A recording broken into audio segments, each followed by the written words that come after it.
Welcome back, guys. Today we will be dealing with the topic of agriculture current affair. Okay, but when we are looking at agriculture as a topic, how do we know it? How to study agriculture? This question is the first thing that we should address because when I say current affairs, there is no structure to this topic because they don't know the flow of events from where they should begin and what perspective they should try to study this topic is unclear a lot of aspirants, and yet seems like a very easy topic. What are the kinds of questions that you will be getting? Let's have a look at those.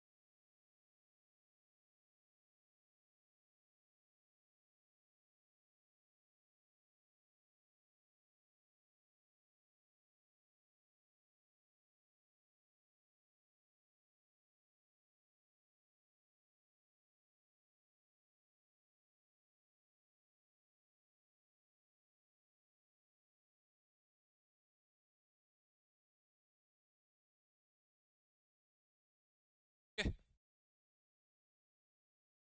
so when you're looking at agriculture, let's understand from the basics how we have to study this topic from prelim standpoint, so that whatever current affair pick up will be exactly sitting in the respective subheadings. Okay, firstly, when you look at agriculture from the main syllabus standpoint, let's say we are looking at geography in GS1. What is the link between agriculture and geography? Basically,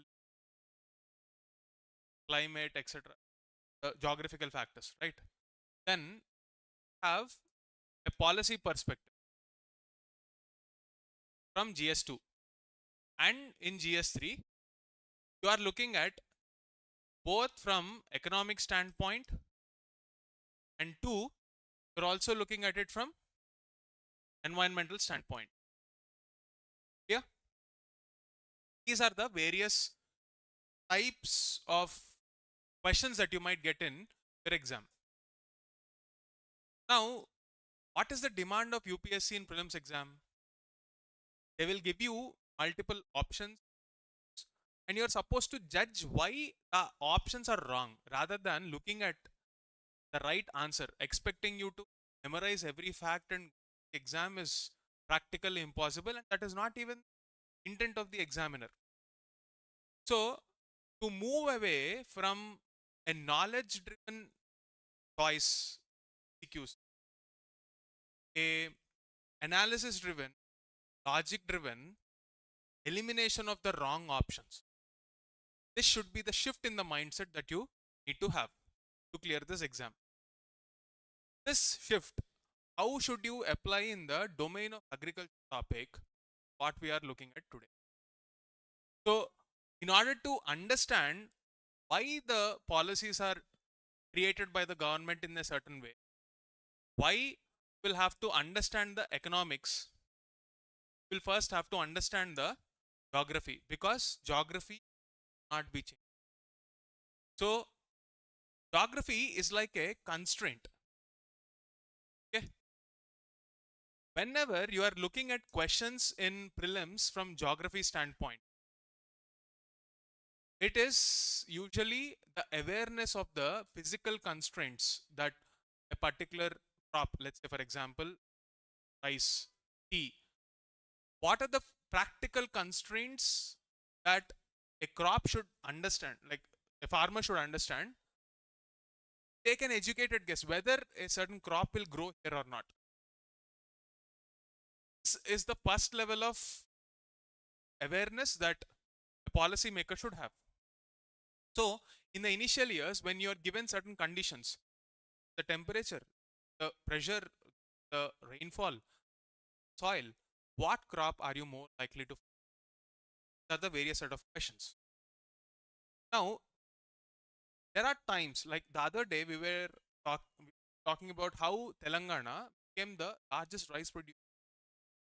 But geography doesn't actually conduce crop like this. Yet we became the largest because of a shift from understanding geography and looking at it as a constraint. And this is probably the greatest gift that we have as human beings, the ability to use our mind and create technology to from the constraints that are physically placed. So from geography, we will be looking at the third dimension, that is tech.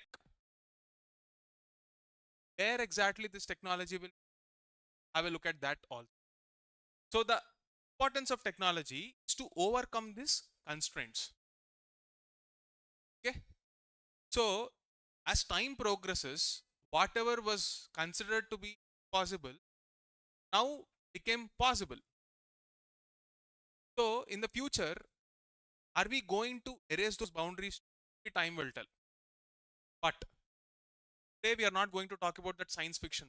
We are going to talk about more the direction of how these technological interventions have pressure on our environment.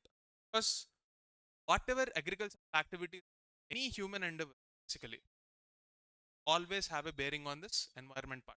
Yes or no?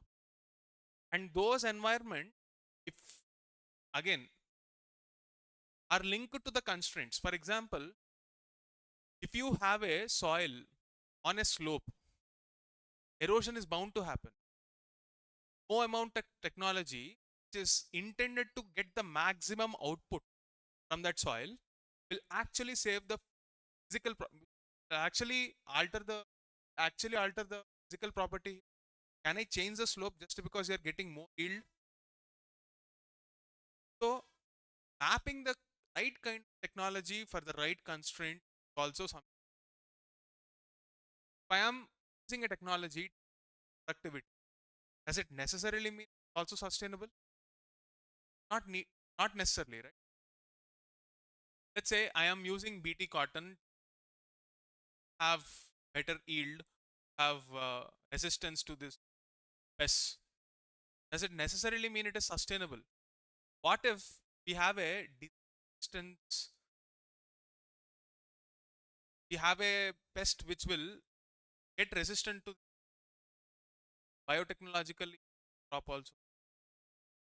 On one hand, we are losing biodiversity, we are probably getting lost. The other, we are also losing the ability to fight this pest. A complete disaster scenario. Are we understanding that constraint? If yes, what is the policy? Clear? Like a system where every part will have its impact on everything else. And current affairs is rarely a standalone topic. It is not like technology alone makes sense. Environment alone will make sense. Every current affairs, whether it is from science or whether it is environment, will have to be linked to the geographical constraints. So geography will become the anchor point around which all the current affairs, without understanding that geographical constraint, no amount of current affairs makes sense to you. The way UPSC will be asking questions from here on, it's very clear the shift is multidisciplinary. So let's first fix those basics part.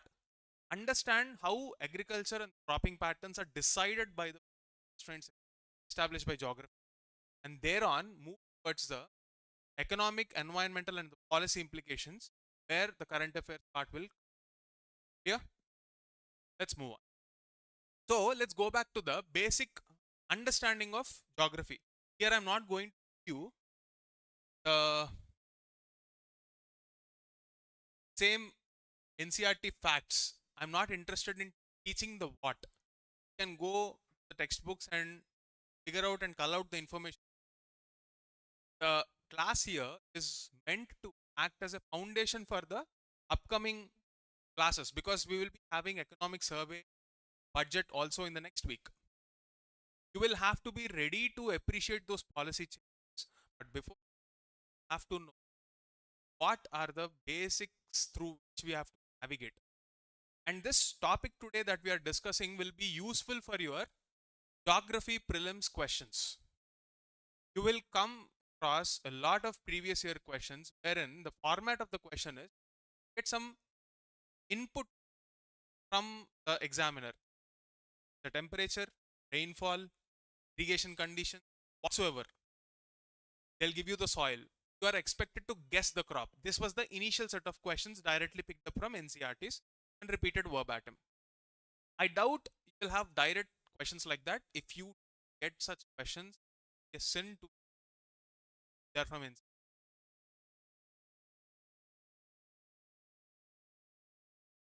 If you take a look at it, this is how I envision how we have to approach this topic. Geography will obviously put some constraints on what we can do in nature. There is a limit to how much we can alter that nature. Once you understand that and why we alter, you will be able to design better policies. Why do we alter mostly for our economy? Why are we trying to paddy in a region like Telangana does not have adequate water resources? It's against the law of nature. And yet we are doing because of the economic incentive. Farmers will get MSP and procurement is available for MSP for rice, and that's the reason we are producing it. Shouldn't it be the ideally it should go away from this MSP and produce those crops which are conducive. We're not doing it. Why are we not doing it? Water is a geography has placed access to water. We overcame that water access and we started water guzzling crop. Irony. So why is it like this? Again, it is human decision. In this case, geography gives you an ideal scenario what should be the crop. But it is the human decision that matters more in this present. So wherever the adequate weightage of geography is tilting to, wherever human intervention policy choices change the trajectory, will be tilting to. Wherever the implications of this tilt are very bad on our environment, have to focus from an environmental standpoint, sustainability. Together, this will create a stress if we are going against the nature. That's why we'll come across many editorials and policy suggesting that we have to nature-based solution. This is the larger context of how we have this topic. We are getting into the topic now from geography standpoint. What is the outcome expected? Sustainable agriculture. What do you mean by that? Choices that respect geography and environment. Okay. Now, how are crops produced? We all know we were preparing for current affairs for almost a year now. Whenever the topic of agriculture comes from an economic standpoint, I always say about input, process, and output. Ultimately, I always used to suggest you are looking at agriculture as an economic activity. What is the funda here? When will you make profit out of agriculture? The cost of input is much less than cost or the output, revenue generated. This is how businesses are, right? Put in some 100 rupees, you expect 200. But why is it that in agriculture, asking for it? So, fundamentally, the greatest entrepreneur in this country historically always been farmer. The most riskiest farmer. If you go to any businessman, why do you think they are not investing in agriculture? Because they know it is a risky business. How fair expect 50% of the population or impoverished take that risk? And why is it like this? This is the story of agriculture. So, what constraints did geography put on us? Why human behavior is tilted against? If you understand this, not only will you finish geography, you'll also finish policy choices, economies, a single shot. This is the intent of this. So if you have to understand how crops are decided, I'll give you a small roadmap how to think. I always tell you that in process output is the way in which you have to think. What do you mean by input? Land, labor, capital, enterprise, this economic standpoint. These are the basic resources. For agriculture, what does land stand for? Soil beneath. What are the other inputs that you have to for creating that agriculture? What are the raw materials? Seed, soil, water, sunlight, fertilizers. What all things that you can think of get that productivity. But this is an activity and human beings intervene. But if nature wants to support agriculture, so-called natural farm, budget natural farm, without much human, what are the conditions that will?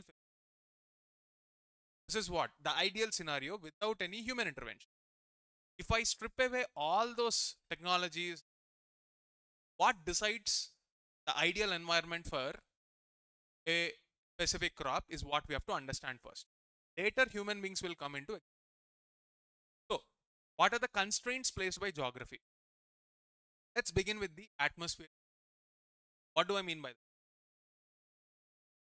that? Temperature and precipitation at a specific latitude, tropics, or temperate, whatever may be latitude that we are talking, you will have a specific temperature.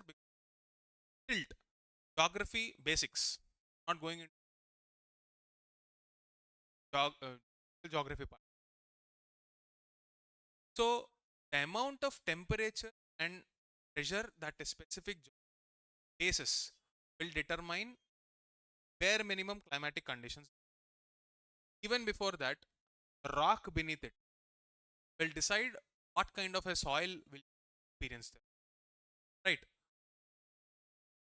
Once you understand this limitation, most important limit, temperature, availability of water, and amount of sunlight available, heat, basically temperature and water, followed by what kind of a soil you have, what kind of a drainage, gravity. Are you on a slope, plain region, plateau? Where are you? That will determine what crops will. Third layer, you have to understand if rainfall is absent, do we have access to water nearby? There are underground water. What are the constraints? And over and above that, now will intervene natural policy choices, technology, some kind of which will finally decide what crop that. So when you are reading about PS3 cropping patterns, you have to understand the geography is one of the components. There are other components, namely science and technology and human. They together shape what crops that region. So if there is a question, which of the following crops are available in Indus Valley civilization? If human beings didn't intervene, the answer shouldn't change even. Same crops that grew back then, given the fact that no climatic conditions change, should be the same even today. But why is that not the case? Must have been some intervention, right? If you take a look at history, what does geography dictate? This is the ideal crop in northern Karnataka and it's. What are we eating today? Definitely not millet. Why? So every question is a factor of these choices. The prerequisites to get a geography question right is understanding monsoon system, soils, our precipitation patterns, our policy choices, and exceptions that you are. Once you have this fact bank handy, most of the people take work. What is the present problem? A candidates approach geography, especially Indian geography, agriculture part. What do? They take a list of all the topics from NCRTs or any material and get their hands on, mug up. They focus on the input. Like you give 10 hours, 12 hours, doesn't matter if it doesn't translate into skill required to judgment. Prelims exam is test of judgment. Please don't miss this fact. You can't judge what is the right answer without sound logic. What is the point? Pages. Every day you have to train on this judgment. So the problem is the orientation. You're all aware of these facts, but how do you? That orientation is missing, and that's why even current affair, agriculture. Moving to the solution, the minute you understand geography and cropping pattern as science based, as physics based, will move away from this rote learning of by hearting crop. Where will you find rice? Where tea? You need to have that guesstimate frame. Are you aware of what a guesstimate is? See, this is guesstimate framework basically means guess plus estimation. Estimation and a guess based on whatever data we have. Prelims exam is at the heart of it.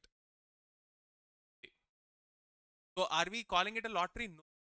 We are expecting candidates have the skill to use their probability of a right answer. And that increasing probability, understand your constraint and operate within those constraints. So when you are talking about geographical constraint here, you have to understand this basic formula. So the first area we'll be beginning is temperature. When you understand temperature as a limitation across the country, visualize India map from Jammu and Kashmir till Tamil. Are we having a similar climate? What is climate? What is weather?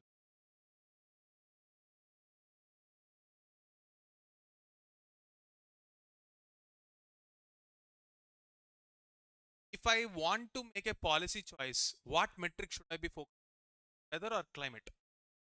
Why? Correct. Climate gives you a predictable pattern. Why is climate change a problem? That element of predictability is changing now. So if I look at India map, I am interested in various agro-climatic zones. Right, not agro-weather zones. Why am I interested in agro-climatic zone? Each climatic zone have one predictable pattern of weather. No matter what day you take, more or less on an average, it will operate within constraints. You can't expect snowfall in Hyderabad.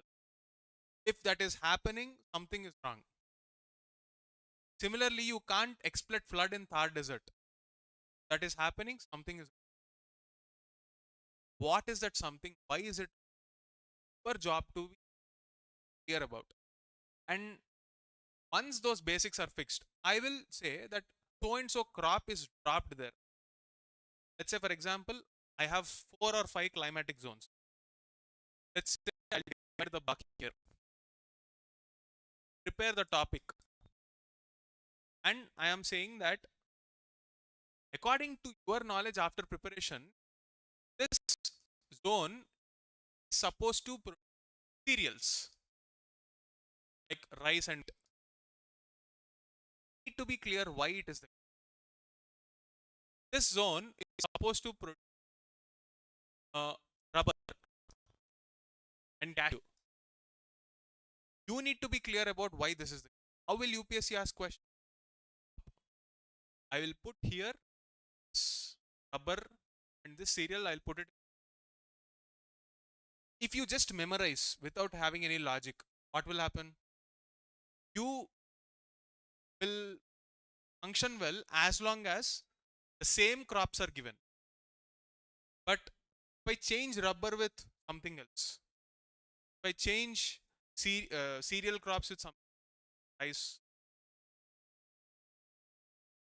you won't even have the necessary thought process to ask when possible. So to go away from this memory based system to estimate frame practical concept, which you have to operate in one particular, that is the intent here. So let's say once you are aware of the latitude and the altitude, the golden rule that you have to respect is wherever you will have cold weather or cold climate, what happens to the cells within them? They will form crystals. So any tropical crop die. Not even adapt, they'll just die. Similarly, in the presence of heat, you put some cold crop, like say for example, can you expect apple or desert? No. When I'm saying no, you should tell me why. Your answer today might be not heard about it. If you are relying if you're relying on whatever you hear for your success in this exam, you will have to hear a lot. So let's not go in that direction. Ask why not. The exact question is why not. The answer is here.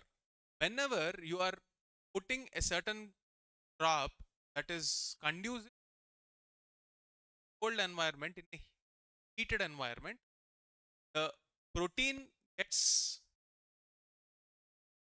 dismantled and it will lead to death of the crop. These two golden rules you have to understand. After you understand this golden rule, you will have to know some basic crops that are there in NCERT. Because more or less, this NCERT driven facts, UPSC is a level playing. You will not try to, by going beyond what is publicly available. You might have access to this thing and all, but there might be people who can't afford it. First, cover the NCERT level. Say, for example, you have rubber in Kerala and North. Why will they? Why not else? To have an answer. Frost tolerance and cold weather will actually kill them. Similar logic you will have to apply for apple in some other. Okay.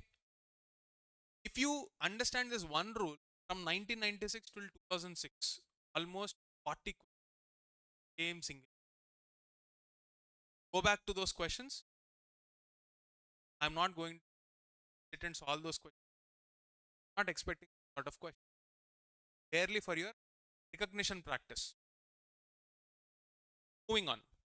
If I have to figure out where UPSC might go the next step, I am more interested in why commercial crop.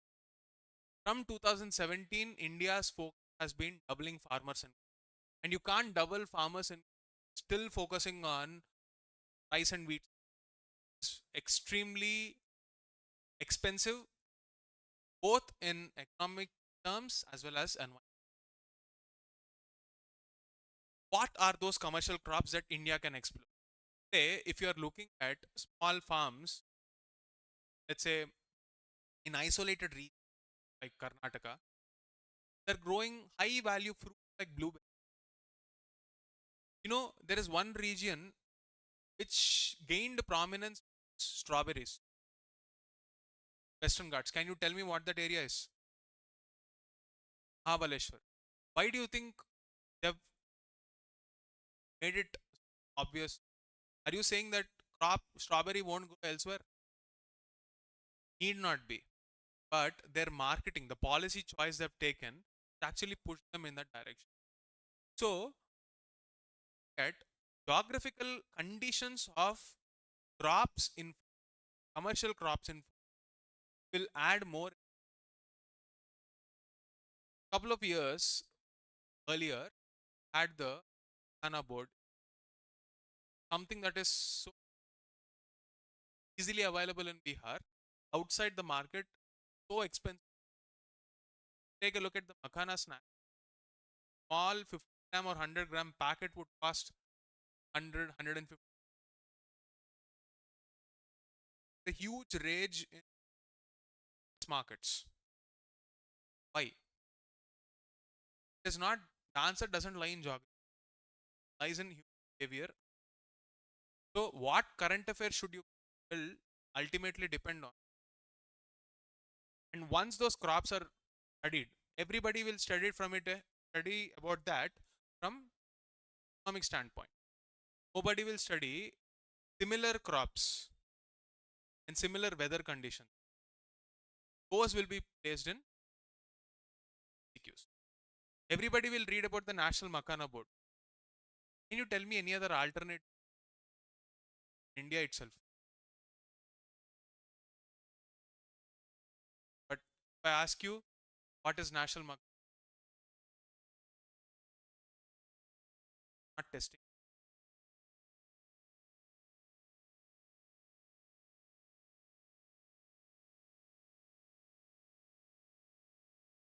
Now, some areas where you have to content. When I divide the entire geography agroclimatic zone, our economy will depend on how much subsidy, a lot of cash in terms of whether procurement. So those which are in us traditionally from many years, UPSC will expect you to know some development. I'll tell you why. Broadly speaking, long story short, there is this chapter Ayog is talking about how the future of Indian agriculture is like. I'll explain about these topics in detail, but look at this chapter here. Is industrial transformation a possible path for Indian agriculture? What's your answer? Ayog says no. So we are a long journey ahead, having a long journey ahead to move away from the present system primarily because of one major constraint. Can you tell me what is it? Land. Land fragmentation. Very big issue. And therefore, achieve this industrial scale in agriculture is a practical difficulty context of it. Tell me one solution.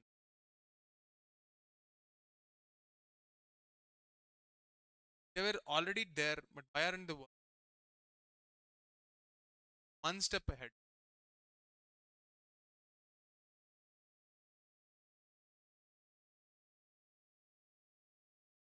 And litigation is taken out. What is one way you can solve this problem? How do I achieve economies of all part of the process? Talking marketing. What is the fundamental difference between FPO and cooperatives? This can be a prelims question. Are you trying to understand how we are progressing? UPSC picks up those areas which are like problem statements, current state of agriculture. That is the current affairs part. But be able to appreciate this, obviously we'll have to know basics. Because basics are also not easy. They're easy to guess. If you prepare this and if you think you will be able to clear the exam, even those days are gone. Because this FPOs will now be linked application based. An interdisciplinary structure. So we were talking about constraints and we were atmosphere. And what is the second? Here we are talking about our soils. So in alluvial plain, peninsulas, peninsular system, northern plain, I have to divide North India, South. What is the difference quality of majorly naturally single continuous perennial? You contrast that with our Krishna Godavari, may not have the same level of except in those deltaic region, because most of them is the amount of sediments that northern rivers carry and the amount of sediments is different. So replenishment is possible only in delta region, and only those regions should ideally kind of materials which require a lot of monoculture is not sustainable regions outside this, what geography dictates. So no, but still we are adding manure, fertilizer, pesticide, whatever input that you can gain maximum out of it. They are going because of nature and what cost. So the end problem we are dealing with is how to the farm. If you reverse engineer it, arrive at the most basic part of it. This will start question from that base: soil, available water resource, available tech. Every intervention and every concept built around this. I'll be going back and forth and coming back to the same topic because until that becomes natural to your thought process, difficult to think in this direction. Now, what exceptions or what basics you remember? Like I told, report says we are yet to move from our traditional agricultural structures because various reasons. Most safest answer he gave, like panel gave, land fragmentation. Larger answer is lack of political will. So those like rabi, rabi crops as well as kharif crops, policies, basics of crop insurance, you have to know. They are not dealing with giving you an orientation because that orient not making. After that is known, one more concept that I want you to go back and observe reading, especially when you are reading the concept of isohydrate. What is this basically? Say line on a map which will connect points having the same amount of rainfall in a given period. And if you look at them all along those lines, unless and until the geography, you can expect similar, unless some physical geographical barrier like say or rainfall is not. This in the case of isohydrate, physical barrier like let's say any human intervention. The area had a lot of deforestation, water, major issue, soil erosion. Only under those constraints, this behavior set by nature is they have to obey. Understand this concept of isohydrate. Next, you have to understand from your NCRT precipitation patterns.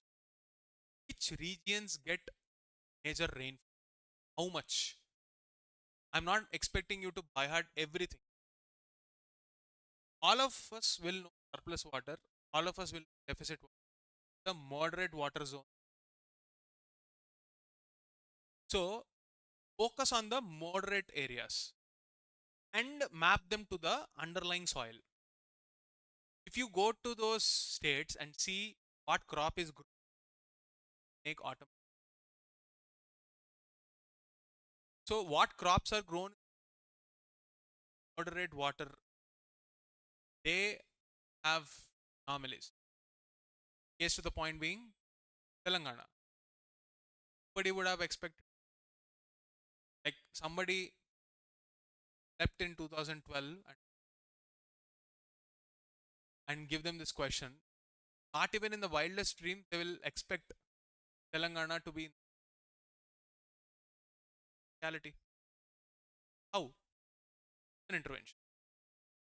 So observe those anomalies. And to be able to appreciate those anomalies, you have to know the ISO height, especially the moderate water. Everybody will remember this, and UPSC will not ask questions.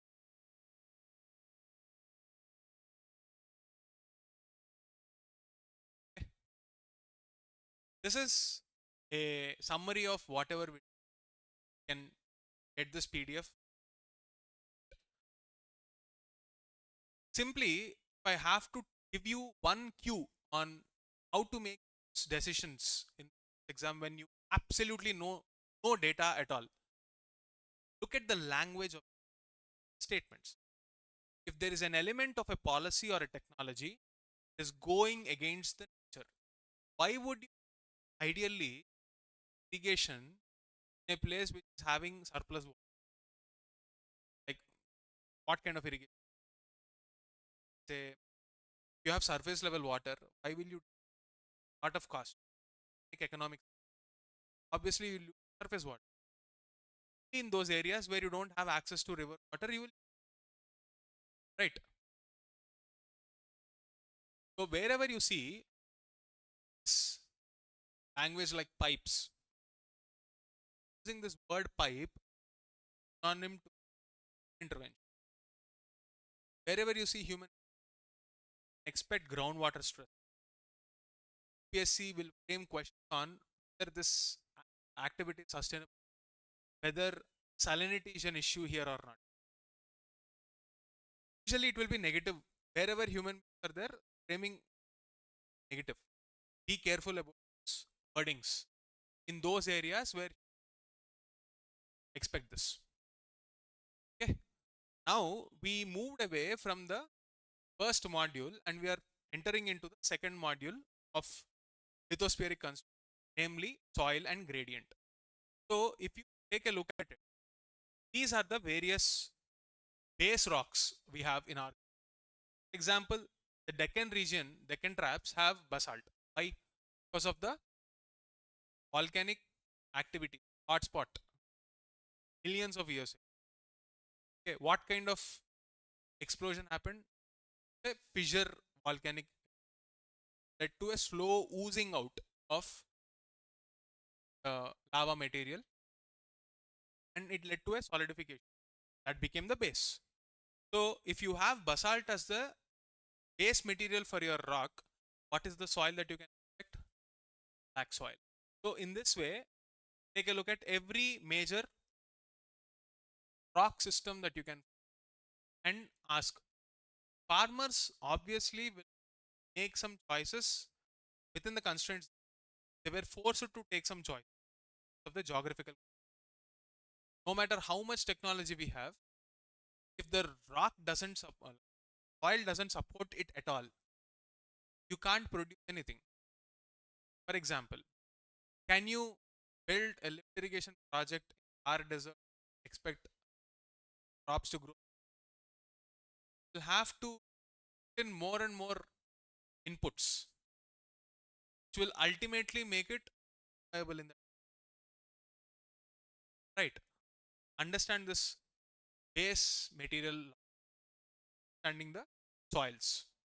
This part you will understand. And second aspect to this is how will water behave when it's coming in touch with how will it behave when there is gravity? Especially when downwards. Very obvious. Here is where you have to understand two concepts, porosity and on each rock material different porosity.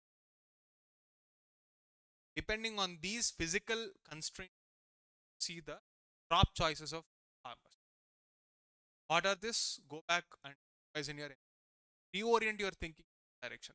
Purpose of me telling you, you all study agriculture as a topic, soils without realizing soil is nothing but an input to agriculture. Clear? Next up, basically the same thing. Gravity, how will it impact? Look at this plateau region. For example,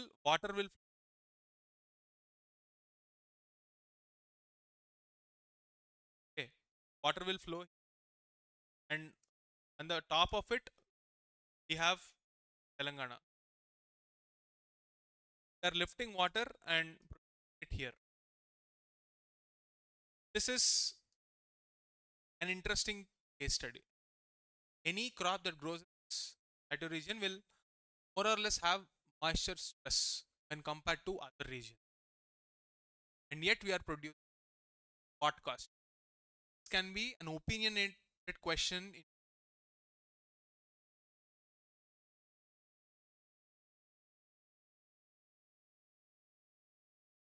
Like I told you, you have to remember paradox. Take a look at the state of Assam and divide the entire state into multiple. Have hills, valley, as plains region. Because of this geography only, you will see existence of crop like tea as well as rice. It is very rare to find. And most of the times in news, we at Brahmaputra plain region because of floods. Rarely people that also have steep slopes here, some Darjeeling region. And in a different context, what crop will you find here? Ask a student. Because we have studied that in history, Darjeeling, and then why isn't it natural for us to think of rice due tea in a similar state, in same state? When I ask you what are the crops you will find in Assam, why is it not intuitive? Or rather say, remember the my job would be to highlight paradox. Tend to forget. You all know this, but to highlight this is my intention. Next, water availability. Like I was speaking, water will be available surface level, and canals will be divert water. In order to lay down canals, it's going to cost, and it is technologically very expensive. Dig out canals in hard rock region. That's why state like Telangana difficult build systems. If the underlying rock material is soft, relatively soft, it is easier to construct. Okay, so canal is out of the picture. What is the other alternative? Before mega projects like they're depending on tanks, where water harvesting, or big bore wells, which is again expensive. Farmers in this are not having enough investment to. They traditionally depended on tanks. You have this Mission Kakatiya. What is it about? Rejuvenating lakes. Do you see any national level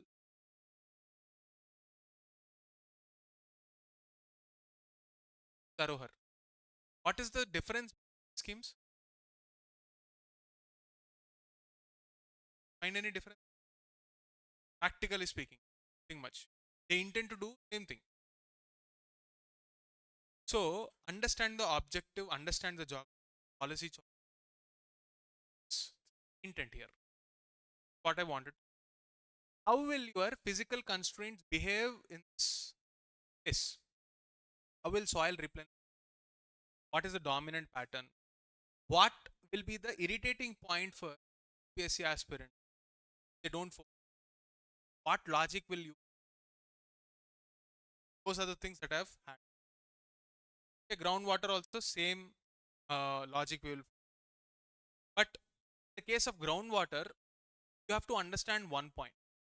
There will always be a lag in the system. Take 10 liters of water out of ground. Do you think same 10 liters in a, not even in single season? If the rate of extraction, that will be water stressed city, whether it's on the ground or below. Logic is similar. Give it some time to replenish it.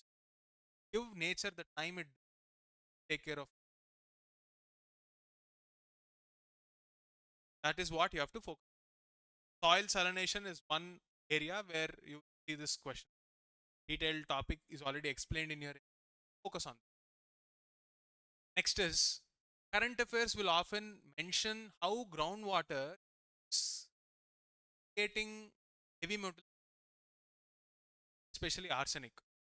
Here you have to note that arsenic not because of industrial pollution, but because of the way we are using tube water wells.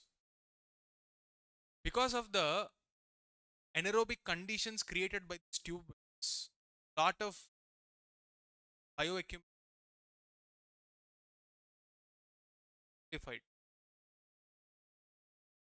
contaminated. One more area where you see this question: why tanks and canals don't? Why build a tank and any sense? Either you do this, yeah. Next up, finally, of all this constraint, have the final choice traditionally. Now UPSC is moving. We will be focusing on those areas are current affairs where this technology is trying to overcome the posed by job. Having said that, this process, at least till now, I can safely say that environment not even a factor to just focus extracting more output. Sustainability issue will get amplified with these technologies rather than because sustainability is a different industry. Making more money out of the available constraint, fixing that is another industry. So as much as we would want them to be like a similar, economic incentives are enormous. So how humans try to overcome this, that will be one area where you can get these questions. And this point you have, it's like a race where if the question is not discussing any human intervention, nature should logically, whatever logic says, after thorough understanding of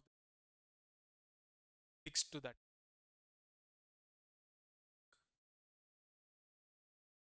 Read the questions carefully. You will definitely get questions where you know nothing about the, and yet they refuse to answer any question because you did not read about it in your studies or not clear. Find such questions. First, transformation you need to have within being comfortable will get questions where you know nothing about. The question logic itself give you the answer. Be comfortable with that. Have the patience to sit through the entire question. Get lengthy questions too. If you can't focus for 2 hours, practice from now. You are likely to get lengthier questions. My prediction. Because the only way UPSC can challenge you now is not on information, making it discipline and making it more narrower in terms of the constraints that I can and multi. This is the structure I tried to create for you. I hope brings about a transformation.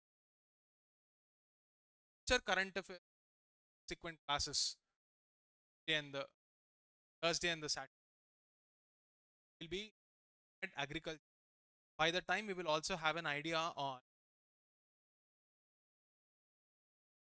that is not the case. See the next week.